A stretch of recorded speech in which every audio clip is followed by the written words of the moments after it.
नमस्कार. चॅनल बी प्रस्तुत आरोग्य मंत्रमध्ये आपल्या सर्वांचं मनपूर्वक स्वागत. रंगनाथ हॉस्पिटल कोल्हापूर आणि गोकुळ IVF सेंटरचे संचालक डॉक्टर प्रवीण हेंद्रे हे आपल्या सोबत आहेत. डॉक्टर साहेब नमस्ते. मागच्या आठवड्यात आपण बघितलं की मेडिकली कारणामुळं जे गर्भपात करावे लागतात त्याबद्दल आणि नैसर्गिकरित्या जे काही गर्भपात होतात तर त्याची नेमकी कारणं काय आहेत याबद्दलची माहिती आपण घेतलेली आहे.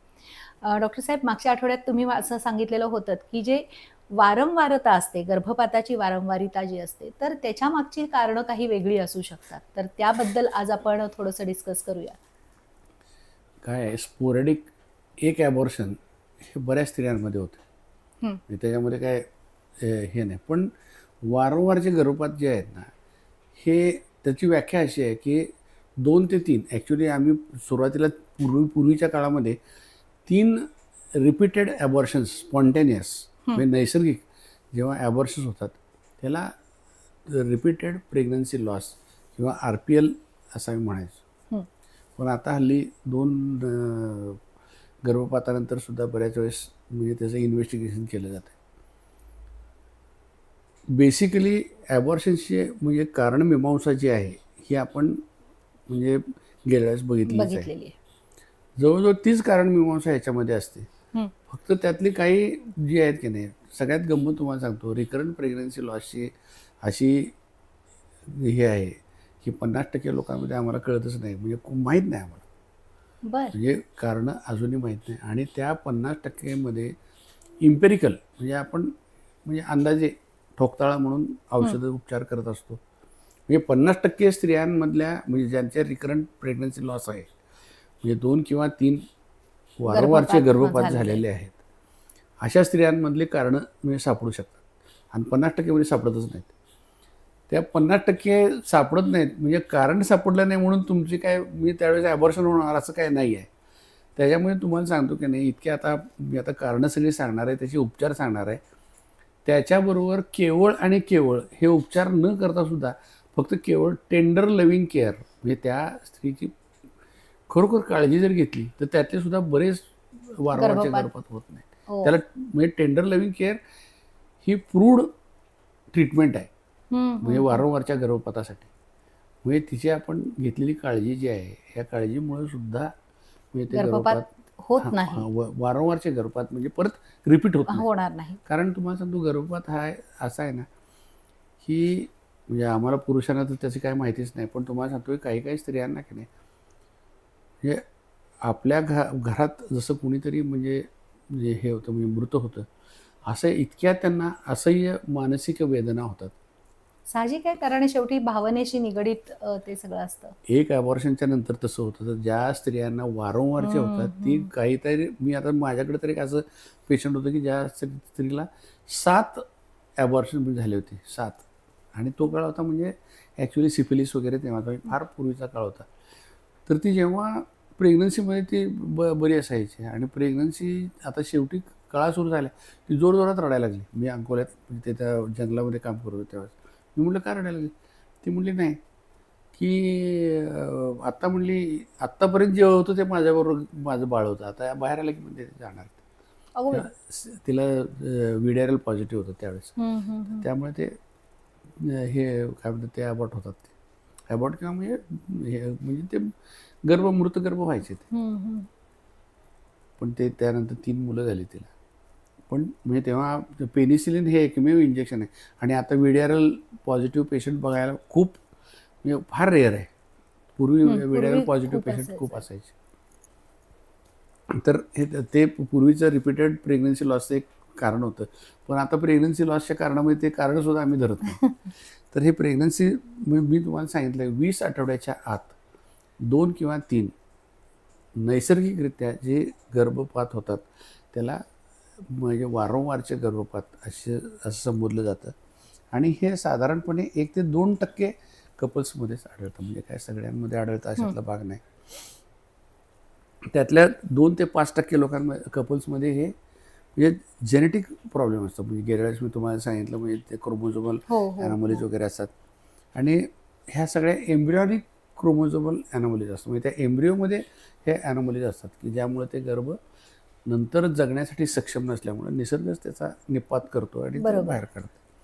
आणि त्यासाठी काही वेळेस कसं आहे की त्यातल्या एक पार्टनर जो आहे की त्याच्यामध्ये तो कॅरियर असतो, म्हणजे जेनेटिक हे करण्यासाठी. आणि काय काय वेळेस दोघंही नॉर्मल असतात तरी सुद्धा जेनेटिक प्रॉब्लेम होऊ शकतो. म्हणजे ही किमयाच अशी आहे ते सगळं म्हणजे ते सांगितलं डिसजंक्शन. मियोसिस जेव्हा आहे की जेव्हा तुमची गॅमेट तयार होत आहे, म्हणजे अंड आणि शुक्राणू जेव्हा तयार होतात त्यावेळेस जेव्हा ते डिव्हिजन होतं जेनेटिक मटेरियल, तर थोडा इकडे तिकडे तरी डिसजंक्शन झालं, खराबच होतं. आता दुसरं कारण म्हणजे ॲनाटॉमीचे मालफॉर्मेशन्स, म्हणजे गर्भाशयाचे म्हणजे दोष, म्हणजे सेप्टम किंवा त्याच्यामध्ये समजा युट्रस गर्भाशय जे आहे ते 2 त्याच्या फाका आहेत, बायकॉर्नेट युट्रस की जे म्हणजे जुळलेलंच नाही आहे, त्याच्यामध्ये होऊ शकतं. किंवा इव्हन युनिकॉर्नेट, म्हणजे काही वेळेस एकच भाग विकसित होतो आणि एक भाग आता तसाच राहतो, पण त्याच्यामध्ये गर्भनलिका असतात, ओव्हरी असते, खरं गर्भाशय विकसित होतो, एक भाग, त्याला युनिकॉर्नेट युट्रस असं म्हणतात. आणि त्याचबरोबर गर्भाशयाच्या ॲक्वायर्ड, म्हणजे गर्भाशयाच्या आत असलेला फायब्रॉइड, म्हणजे त्याला फिगो 0 म्हणतो आम्ही. आपण फायब्रॉइड फिगो 0, फिगो 1, फिगो 2, की म्हणजे जे गर्भाशयाच्या आत डोकावणारे फायब्रॉइड आहेत हे सुद्धा गर्भपाताला कारणीभूत असतात. त्याचबरोबर आशरमन सिंड्रोम म्हणून असं म्हणतो की ज्याच्यामध्ये गर्भाशयामध्ये इन्फेक्शन होऊन पूर्वीचं ते गर्भाशयाची पुढची आणि मागची जी भिंत ही चिकटलेली असते आणि त्यामध्ये असे धागे असे, म्हणजे तुम्हाला अगदी तंतू चिकट झालेले ते असे थ्रेड्स तुम्हाला दिसतात हिस्टोस्कोपीमध्ये, त्याला आशरमन सिंड्रोम म्हणतात. त्याच्यामध्ये सुद्धा, कारण त्याच्यामध्ये एंडोमेट्रियम व्यवस्थित तयार होत नाही, बरोबर, त्यामुळे गर्भ जो आहे तो पुढं जात नाही, म्हणजे सुरुवातीलाच तो ॲबॉर्ट होतो. दुसरी गोष्ट म्हणजे गर्भाशयाची सर्वायकल इनकॉम्पिटन्सी, म्हणजे गर्भाशयाच्या मुखावर जन्मताच जेव्हा त्याच्यामध्ये विकनेस असेल, त्याचबरोबर पूर्वीचे जर काय त्याचे ॲबॉर्शन केले असेल, म्हणजे रॅपिडली ते सर्विक्स जर काय हे केलं असेल, म्हणजे डायलेट केलं असेल, म्हणजे मोठं केलं असेल ॲबॉर्शन करण्यासाठी, किंवा त्या गर्भाशयाच्या मुखावर पूर्वी कुठलं ऑपरेशन जर केलेलं असेल, तर अशा कंडिशनमध्ये एक गर्भाशयाचं मुख जे आहे ते गर्भ म्हणजे तो धरून ठेवण्यासाठी म्हणजे तेवढी त्याच्यामध्ये सक्षम नसते. म्हणजे काय एक ठराविक काळ झाला की म्हणजे समजा एक 12 आठवड्यानंतरचे, म्हणजे ते युजली मिड ट्रायमिस्टरमध्ये होतं, ते म्हणजे 24 आठवड्याच्या जवळपास झालं, 20 आठवडे 24 आठवड्यामध्ये पेनलेस कॉजलेस डायलेटेशन होतं. म्हणजे आता युजली कसं आहे की जेव्हा गर्भपात होतो तेव्हा पेन सगळ्यात मोठं कशाचं होतं, एक म्हणजे गर्भाशय म्हणजे स्क्वीज व्हायला सुरू होते, पण ते स्क्वीज होण्यापूर्वी जे गर्भाशयाचं मुख जेव्हा मोठं व्हायला लागतं ना की तेव्हा पेन जास्त येतं. म्हणजे गर्भाशयाच्या सर्विक्सला डायलेटेशन होताना त्याला पेन आहे आणि गर्भाशय स्क्वीज होताना ते पेन आहे.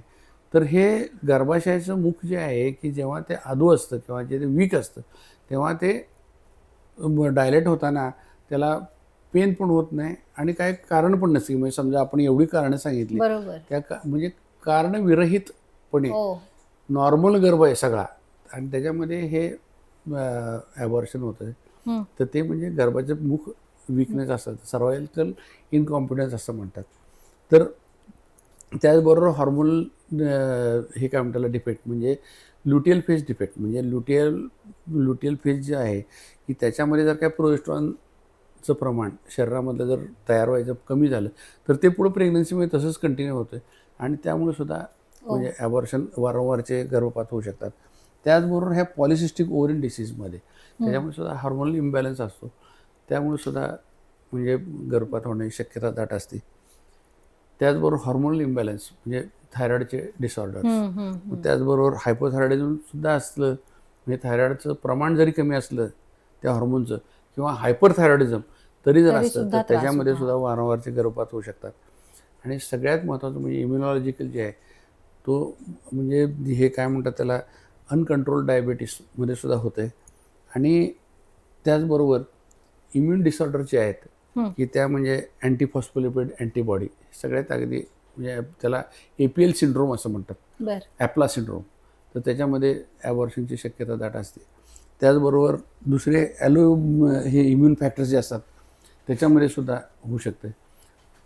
मग त्याचबरोबर रक्त गोठण क्रियेचे जे काही दोष आहेत शरीरामध्ये त्या मदरच्या, त्याच्यामध्ये सुद्धा वारंवारचे गर्भपात होऊ शकतात.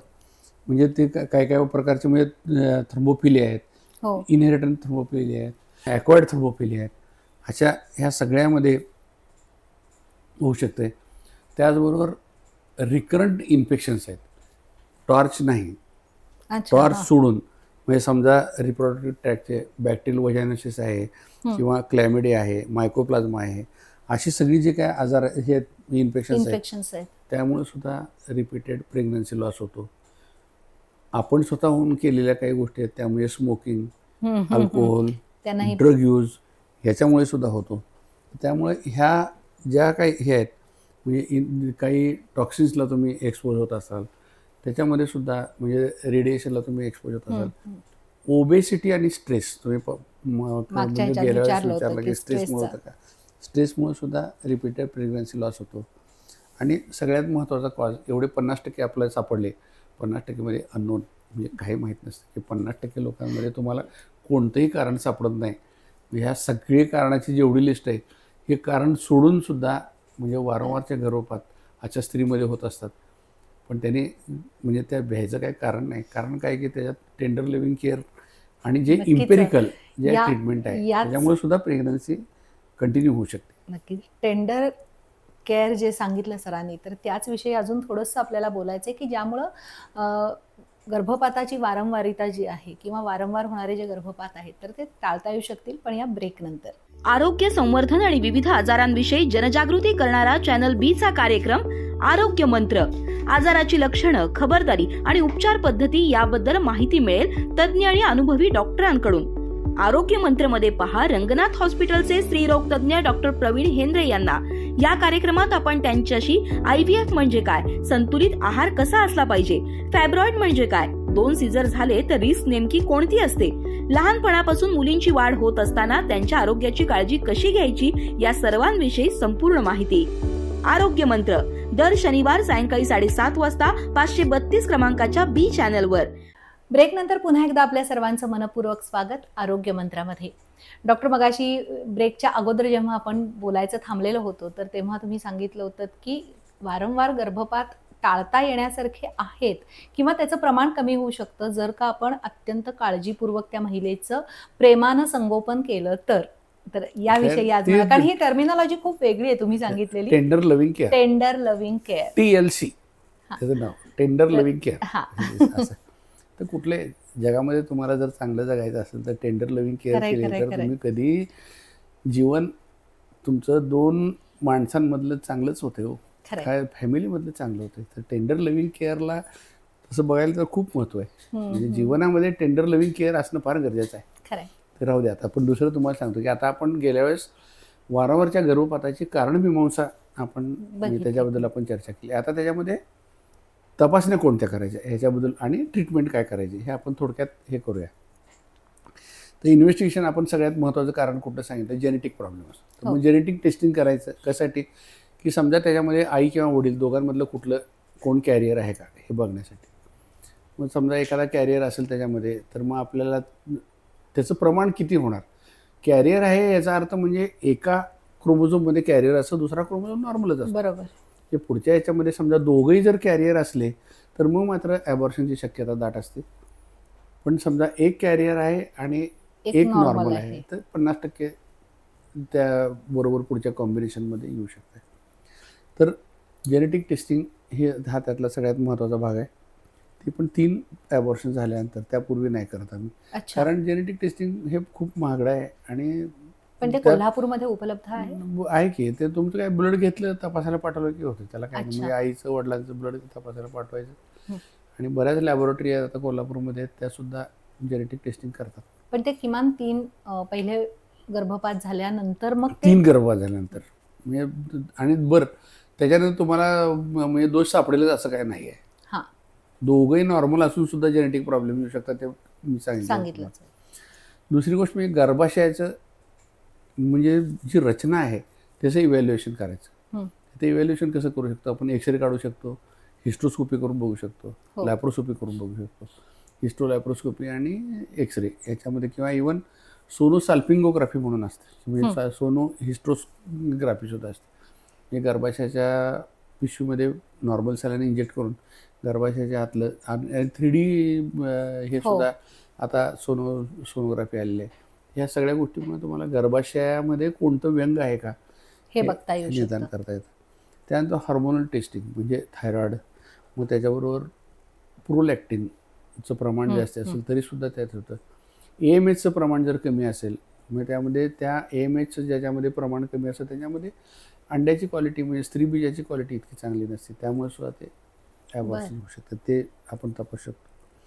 मग इम्युनॉलॉजिकल टेस्टिंगमध्ये लुपस आहे का, त्यासाठी अँटीकार्डिओलिपिन, नंतर अँटी न्यूक्लिअर, मग त्याचबरोबर APL सिंड्रोमचे जे काही टेस्ट आहेत त्या सगळ्या टेस्टचं ह्या सगळ्या करून आपण त्याच्यावर येऊ शकतो. इव्हन थ्रोम्बोपिलियाचं स्क्रीनिंग करून थ्रोम्बोपिलिया म्हणजे रक्तकुटन क्रियेमध्ये कुठे प्रॉब्लेम आहे का त्याच्याबद्दल पण तपासू शकतो.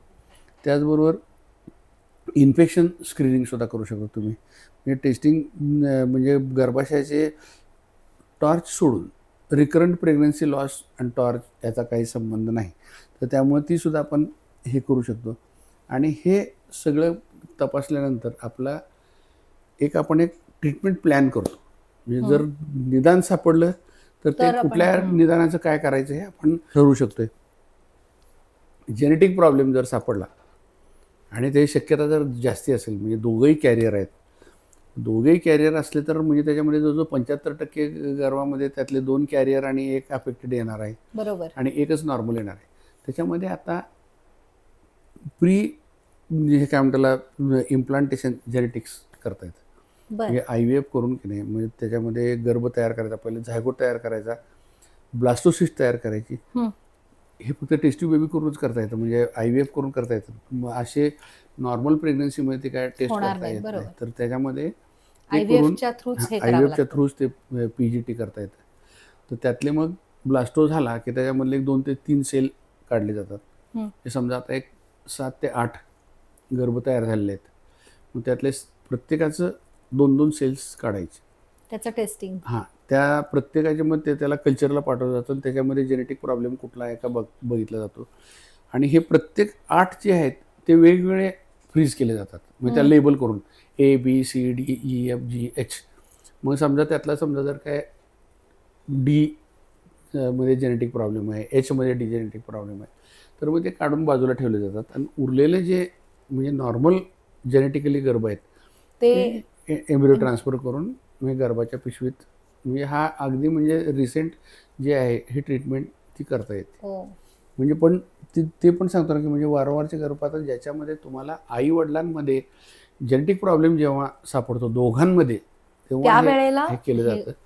किंवा समजा 4 वेळा झाला तर 3 वेळा झालं, 4 वेळा झाला होत नाही, तर मग तेव्हा ते IVF करून हे करायला लागतं. हे म्हणजे शेवटचं तुम्हाला सांगतो. दुसरी गोष्ट साध्या गोष्टी, समजा गर्भाशयाच्या मध्ये पडदा आहे तर हिस्ट्रोस्कोपीद्वारे तुम्ही गर्भाच्या पिशवीचं पडदा तुम्ही काढू शकता, बरोबर, हे सेप्टोप्लास्टी करून. दुसरी गोष्ट, समजा गर्भाशय पिशवीच्या आत फायब्रॉइड्स आहेत तर ते फायब्रॉइड पण तुम्ही काढू शकता. तुम्ही हिस्ट्रोस्कोपी करा किंवा लॅप्रोस्कोपी करा, कुठल्याही पद्धतीनं हात डोकावणारे जे फायब्रॉइड्स आहेत ते काढू शकता. अशर्मन सिंड्रोम म्हणजे जो चिकटा आहे तो पण तुम्ही काढू शकता. त्याचबरोबर आता हॉर्मोनल थेरपी, म्हणजे समजा आता प्रेग्नन्सी झाली तर मग त्याचं जेव्हा प्रोजेस्टेरॉन डेफिशियन्सी आपल्याला वाटते तर प्रोजेस्टेरॉन बाहेरून तुम्ही गोळ्या इंजेक्शन्स देऊन प्रोजेस्टेरॉन डेफिशियन्सी सुद्धा ट्रीट करू शकता. हायपोथायरॉइड असेल तर तुम्हाला थायरॉइडचं सप्लिमेंट द्यायला लागतं. म्हणजे काय एक तर गोळी खायची असते, त्याला काय त्याचा डोस बरोबर त्याचा TSH बघून कमी जास्त करता येतो. आणि समजा जर का हायपोथायरॉइड असेल तर निओमर्कॅझॉल नावाची गोळी आहे की त्याने ते थायरॉइडचं म्हणजे प्रमाणसुद्धा कमी करता येतं. म्हणजे जास्ती जे थायरॉइडचे सिक्रेशन्स असतात ती कमी करता येतात. त्याच्यानंतर सगळ्यात महत्त्वाचे म्हणजे अँटीफॉस्फोलिपिड अँटीबॉडी जी आहे तर त्याच्यामध्ये अँटीकोॲग्युलंट थेरपी सुरू करतात. नॉर्मली अशा वारंवारच्या गर्भपातामध्ये किंवा इव्हन गर्भपात झाल्यानंतर पहिले 2 महिने त्या स्त्रीला ॲस्पिरिन आणि फोलिक ॲसिड हे तर कंपल्सरी द्यायलाच लागतं. बाकी सगळे व्हिटॅमिन्स देऊन तिला म्हणजे सक्षम करायला लागतं. आणि प्लस लो डोस ॲस्पिरिन जे आहे म्हणजे आपण जे 500 मिलीग्रॅम डोकेदुखीसाठी गोळी खातो ते 75 मिलीग्रॅम आणि 150 मिलीग्रॅम कमी डोस असले कमी डोसामध्ये ते देता येतं. आणि त्याचबरोबर मग लो मॉलिक्युलर हेपॅरिन आहे. हेपॅरिन म्हणजे रक्त गोठू नये यासाठी द्यायचं जे इंजेक्शन आहे ते सुद्धा पण जवळजवळ दररोज घ्यायला लागतं ते. तर ते देऊन सुद्धा म्हणजे प्रेग्नन्सी तुम्हाला रिकरंट प्रेग्नन्सी लॉस आहे हा अवॉइड करता येतो. त्याचबरोबर लाईफस्टाईल चेंज म्हणजे तुम्ही जर काय ओबेसिटी आहे तर कमी करा. वजन कमी त्याचबरोबर स्मोकिंग असेल तर बंद थांबवा. करा. अतिरिक्त अल्कोहोलचं सेवन करत असाल तर ते थांबवायला पाहिजे. आणि कॅफिन किंवा कॉफी जर जास्ती प्रमाणात घेत असाल तर त्याचा इंटेकसुद्धा कमी केला तरीसुद्धा हे म्हणजे वारंवारच्या गर्भपात कमी होऊ शकतात. मग त्याच्याबरोबर इम्युनोथेरपी आहे. म्हणजे इम्युनोग्लोब्युलिन तुम्हाला देता येतं. कॉर्टिकोस्टेरॉइड म्हणजे स्टेरॉइडची गोळ्या सुरुवातीच्या काळामध्ये सुद्धा देता येतात. त्याचबरोबर सगळ्यात महत्त्वाचं सांगितलं म्हणजे टेंडर लव्हिंग केअर ते तर आहेच आहे. सायकोलॉजिकल काउन्सिलिंग करता येतं. आणि सगळ्यात महत्त्वाचं म्हणजे यासाठी की नाही एक सपोर्ट ग्रुप त्यांना पाहिजे. आणि त्यात तुम्हाला सांगतो की नाही काउन्सिलिंगचा भाग जो आहे हा यातला सगळ्यात महत्त्वाचा भाग आहे. म्हणजे पेशंटला म्हणजे तुम्ही एक ॲश्युरन्स दिलं की बाबा तुला म्हणजे हा गर्भ नक्की तुझा नॉर्मल होणार आहे. कारण शेवटी तुम्हाला सांगतो की नाही आपल्या शरीरातले जे काय हॉर्मोन्स आहेत किंवा आपली जी काय आंतरिक जी काय मिलिओ इंटिरियर आहे हे सगळं कुठून सुरू होतं की तुमच्या ब्रेनवरून सुरू होतं. अगदी अगदी. तुमचा ब्रेन जर काय समजा शांत असेल, तुमच्या ब्रेनला जर काय शांतता असेल तर तुमचे सर्व हॉर्मोन्स मिलिओ इंटिरियर हे नॉर्मलच असणार आहे. आणि नॉर्मल असल्यामुळं त्याचे जे काय चांगले परिणाम होणार आहेत हे तुमच्या म्हणजे प्रजनन क्रियेवर किंवा प्रजनन प्रक्रियेवर सुद्धा होणार आहेत. त्याचबरोबर प्रजनन संस्थेवर सुद्धा होणार आहेत. त्या प्रजननासाठी लागणारे हॉर्मोन्स आहेत त्याचेसुद्धा होणार आहेत. आणि आपण जे म्हणतो की नाही टेंडर लव्हिंग केअर, हा टेंडर लव्हिंग केअरचा इफेक्ट हा मेंदूपासून म्हणजे सेरेब्रमपासून सुरू होत असल्यामुळं त्या टेंडर लव्हिंग केअरचा खूपच म्हणजे त्याच्यावर परिणाम होतो. म्हणून सांगितलं की नाही की 50% पेशंटांमध्ये केवळ टेंडर लव्हिंग केअर दिल्यावर सुद्धा वारंवारचे गर्भपात हे कमी होऊ शकतात. पण ज्यांच्यामध्ये खरोखर असे परत परत हे होतात त्यांच्यासाठी आपण प्री इम्प्लांटेशन जेनेटिक सांगितलं आहे. IVF करून जेनेटिक काउन्सिलिंग करायला पाहिजे. मग ॲबनॉर्मल मग सर्जिकल सगळं ट्रीटमेंट आपण सांगितलीच आहे. आणि सर्वायकल एन्सरक्लाजबद्दल एक मी तुम्हाला सांगतो की गर्भाशयाचं हे सर्विक्स जे आहे ह्याची इंटरनल ऑसपासून बाहेरची जी काय लांबी आहे ही 25 मिलीमीटर ते 30 मिलीमीटरपेक्षा जर कमी असेल तर त्याला एक खालून जनन मार्गावाटे टाका घालता येतो. पण त्यापेक्षा जर लहान असेल किंवा समजा एखाद्या स्त्रीला गर्भाशयाचा टाका घातलेला आहे पण त्यातून सुद्धा जर काय गर्भपात झाला असेल म्हणजे तो टाका सुटून तुटून झाला असेल तर तेव्हा तुम्हाला ॲबडॉमिनल एन्सरक्लाज करता येतं. म्हणजे पोटातून गर्भाशयाला टाका घालता येतो जो गर्भधारणा झाल्यावर 12 आठवड्याच्या आत म्हणजे घालणं सोपं जातं. तर काही वेळेस तुम्हाला जास्ती वाढ झाल्यावर सुद्धा जेव्हा तुमच्या लक्षात येतं की आता हा गर्भपात होण्याची शक्यता आहे तर तेव्हा सुद्धा तुम्ही तो टाका घालू शकता. आणि इवन इंटरवलमध्ये 2 प्रेग्नन्सीच्या मध्ये सुद्धा तुम्ही म्हणजे गर्भधारणा होण्यापूर्वी सुद्धा तो टाका घालू शकता. आणि गर्भधारणा होण्यापूर्वी जर टाका घातला तर त्याचे जे काय म्हणजे प्रेग्नन्सीमध्ये ॲनास्थेशिया द्यायचे जे काही कॉम्प्लिकेशन्स आहेत किंवा टेक्निकल डिफिकल्टीज आहेत कारण गर्भाशय जे आहे ते असं उचलायला लागतं ना ते त्याच्या खालून तो टाका बरोबर एन्सर्कल म्हणजे संपूर्ण बाजूनं घ्यायचा. मग त्यावेळेस ते म्हणजे त्याचे जे काही म्हणजे त्याच्यामुळे हँडलिंगमुळं काही वेळेस म्हणजे ॲबॉर्शनसुद्धा म्हणजे स्टिम्युलेट होऊ शकते. ते होत नाही. म्हणजे जर तुम्ही 2 प्रेग्नन्सीच्या मधल्या इंटरव्हलमध्ये जर त्या गर्भाशयाला टाका घातला तरीसुद्धा तुम्ही हे करू शकता. आणि दुसरी गोष्ट म्हणजे तुम्हाला प्रोजेस्टेरॉनचे सप्लिमेंट्स आता खूपच चांगले आहेत. इंजेक्शन्स आहेत, गोळ्या आहेत. त्या गोळ्या म्हणजे तुम्ही अगदी तोंडाने घेऊ शकता, जनन वाटेमार्गे देऊ शकता. त्याचे जेल आलेले आहेत, त्याचे क्रीम्स आलेले आहेत, इव्हन तुम्ही पॅच लावू शकता. म्हणजे इथपर्यंत आता सगळ्या म्हणजे हॉर्मोनल रिप्लेसमेंट बऱ्यापैकी आलेली आहे. आणि त्यातल्या त्यात सगळ्यात महत्त्वाचं म्हणजे आपल्याकडे पॉलिसिस्टिक ओव्हरियन डिसीज जे आहे या पॉलिसिस्टिक ओव्हेरियन सिंड्रोम जो आहे त्या सिंड्रोममधल्या स्त्रियांमध्ये मेटफॉर्मिन नावाची गोळी दिली जाते. बर. ॲक्च्युली ही मेटफॉर्मिन जी आहे ही डायबिटीस म्हणजे मधुमेहावरची गोळी आहे, पण तिचे म्हणजे स्त्रीबीज निर्मितीसाठी हे खूप चांगले इफेक्ट आहेत. आणि त्याचबरोबर वारंवारच्या गर्भपातसुद्धा अवॉइड करण्यासाठी मेटफॉर्मिनची गोळीसुद्धा दिली जाते. तिसरी गोष्ट, डायबिटिक स्त्रीमध्ये ब्लड शुगर कंट्रोल अगदी स्ट्रिंजंट पाहिजे. अँटीफॉस्फोलिपिड अँटीबॉडीमध्ये मग तुम्हाला मी सांगितलं जे की हिपॅरिन आणि ॲस्पिरिन हे कंटेंट थ्रूआउट द्यायला लागते. आणि त्याचबरोबर मग काही पेशंटांमध्ये इंट्राव्हिनस इम्युनोग्लोब्युलिन देतात, स्टेरॉइड देतात, अँटीकोॲग्युलंट थेरपी देतात, लो डोस ॲपिरिन देतात. आणि इन्फेक्शनसाठी अँटीबायोटिकची ट्रीटमेंट द्यायला लागते, अँटीफंगल इन्फेक्शन द्यायला लागते.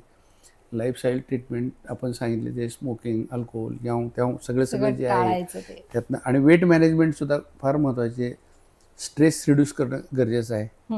आणि ह्या सगळ्या गोष्टींनंतर टेंडर लव्हिंग केअर दिली की प्रेग्नन्सी एवढ्या सगळं होऊन सुद्धा 50% पेशंटांमध्ये कारणमीमांसा काहीही सापडत नाही. पण त्यांनी म्हणजे हे फ्युचर प्रेग्नन्सी प्लॅन करताना ह्या सर्व ज्या काही नोन कॉजेस जे आहेत हे सगळं शोधायचे, त्याच्यावर उपचार करून घ्यायचे. आणि नाही सापडलं तरीसुद्धा जास्ती निराश न होता प्रेग्नन्सीला सामोरं जायचं. टेंडर लव्हिंग केअर आपल्या सगळ्या घरच्या लोकांनी सपोर्ट करायचा, डॉक्टरांच्यावर विश्वास ठेवायचा, परमेश्वरावर विश्वास ठेवायचा आणि प्रेग्नन्सी आपली म्हणजे सक्सेसफुल करायची. हे रिकरंट प्रेग्नन्सी लॉसचं हे म्हणजे खरं गम्य आहे. खरंय. मला असं वाटतंय की आजच्या भागामध्ये आपण संपूर्ण म्हणजे गर्भपाताची नेमकी कारणं काय आणि त्याच्यावर नेमके औषधोपचार कसे केले पाहिजेत याविषयी तर बोललोच आहोत. पण सगळ्यात महत्त्वाचं म्हणजे की जिला वारंवार गर्भपाताचा धोका झालेला आहे किंवा जिला ती सवय पडलेली आहे, तर त्या स्त्रीला तिच्या मनाला उभारी देण्याचं काम हे तिच्या घरच्यांनी थोडंसं केलं पाहिजे. तिच्या मनाचा थोडासा विचार करून तिला सपोर्ट केला तर कदाचित पुढच्या वेळेला तिला या गर्भपाताला सामोरं जावं लागणार नाही.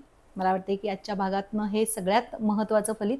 शास्त्र कितीही जरी पुढे गेलं तरी सुद्धा आपण शास्त्र अजून नेमकं किती पसरलेलं आहे याबद्दल अनभिज्ञच आहोत. या सगळ्या शोधामध्ये आपणही पुढच्या भागामध्ये भेटणार आहोत. पण तोपर्यंत नमस्कार.